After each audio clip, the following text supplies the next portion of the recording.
So as we get closer to the elections, expect things to get really interesting. And the ANC is going to pull out all the stops. One of them is the NHI. Now, free healthcare in theory sounds great, but nothing in this world is for free.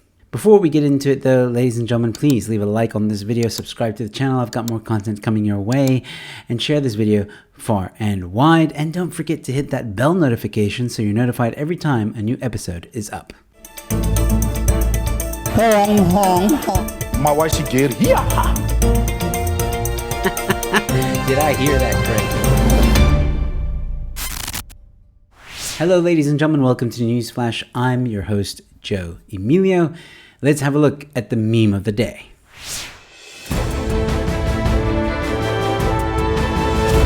Not drunk, just avoiding potholes.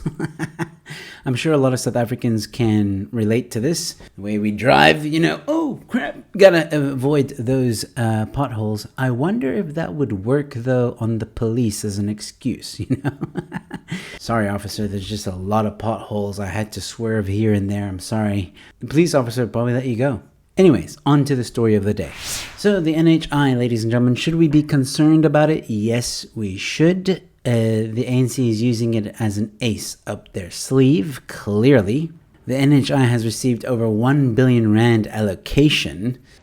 Are you serious? And you may be wondering, for what? These allocations include 11.6 billion to address the 2023 wage agreement, 27.3 billion for infrastructure, and 1.4 billion for the NHI grant over the same period, building a national health information system and digital patient records. So everything is going to be digitized, apparently. I can only imagine how much that tender is going to be. Upgrading health facilities and improving quality of care to ensure that they meet the minimum criteria to be certified and accredited for contracting under NHI. Strengthening facility and district management in preparation for contracting.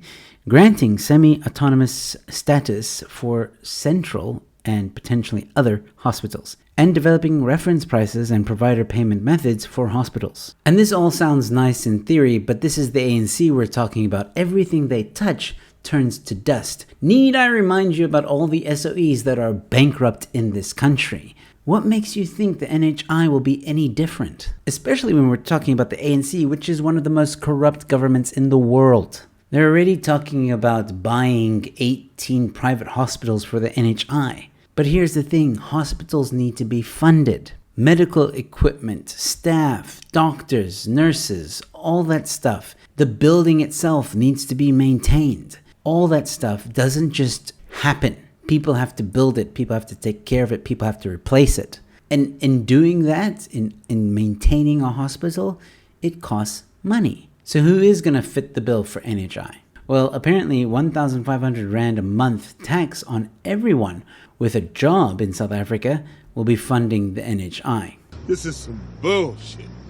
Research into affordability of the NHI shows that every formerly employed South African would need to fork over 1,500 Rand a month through a payroll tax to meet the Department of Health's funding estimations, failing which a massive 22% VAT or 30% plus income tax hike would have to cover it. As South Africans wait for Cyril Ramaphosa to sign the national health insurance into law, finance experts have reiterated the warning that the scheme in its current form is not economically viable and requires huge sources of funding to make it a reality.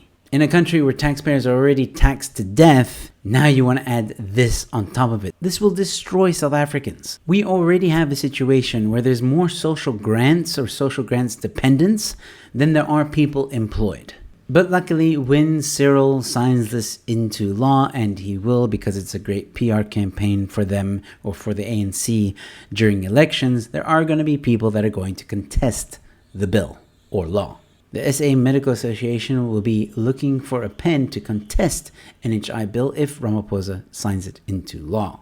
Now, the SA Medical Association do support the idea of NHI, but not in its current form. And I know a lot of civil society groups who are ready to fight this when that bill is signed. Because the reality is this, when that bill is signed, a lot of doctors will leave South Africa, which means you're not going to have enough doctors to even take care of patients. Besides the fact that everything the ANC touches turns to dust, I mean, look at how well they are taking care of the government hospitals. You just have to look at those hospitals to see how they would treat the NHI.